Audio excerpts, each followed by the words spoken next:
Hello, guys. It's me, Butterfly Spirit 314.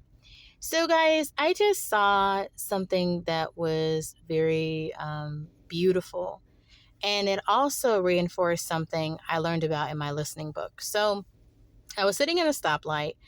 There was this lady, she was walking across the street with her young child.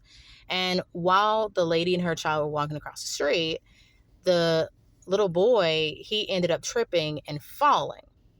And so the little boy, he scraped his knee, and the boy's mom, what she did was she saw that her, that her son had fell, and I've seen parents that like if their kid were to fall or something, the parent might just tell their kid to just get up.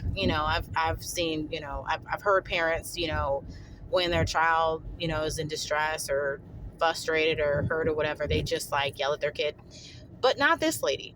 What this lady did is she actually listened to the needs of her child. So what she did, she noticed her child, she noticed her son fell, that he scraped his knee. And what she did is that she gently got him to stand up. Now they were at a stoplight, but, she calmly said to him, okay, she got him to stand up.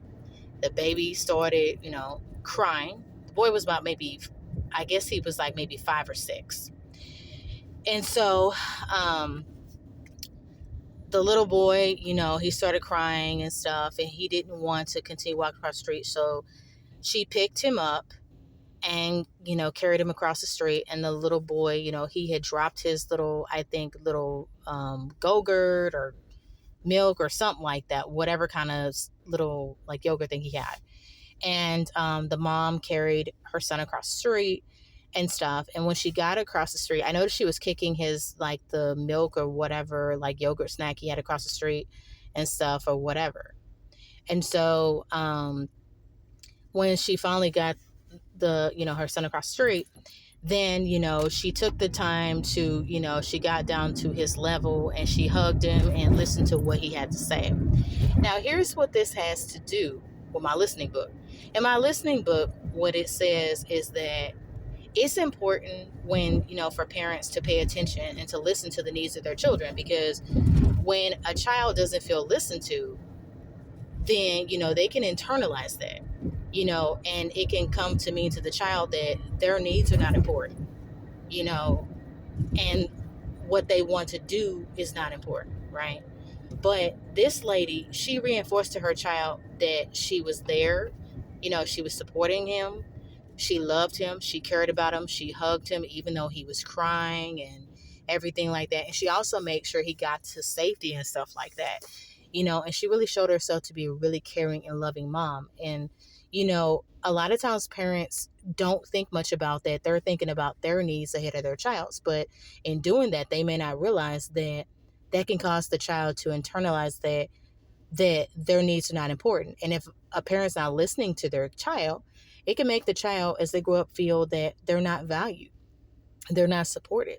They can't be confident in themselves, and things. And this is some of the things I'm learning from my listening book here and stuff. So I really like how that lady did that, because as her son grows up, he's going to know the value of himself.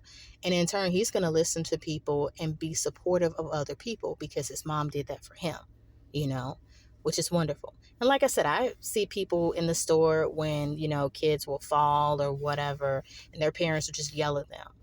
And those parents, when they're yelling at their kids, they're not listening to their child's needs. They're not being supportive of them. And as their kid grows up, the kids become subconscious and feel like they're not valued and they're not worthy, when instead their parents could be supportive and helpful to them, to help to support them and let them know they're loved and valued. If you want to see good in the world, you have to put it out there. All right, guys, thanks for watching. Bye-bye.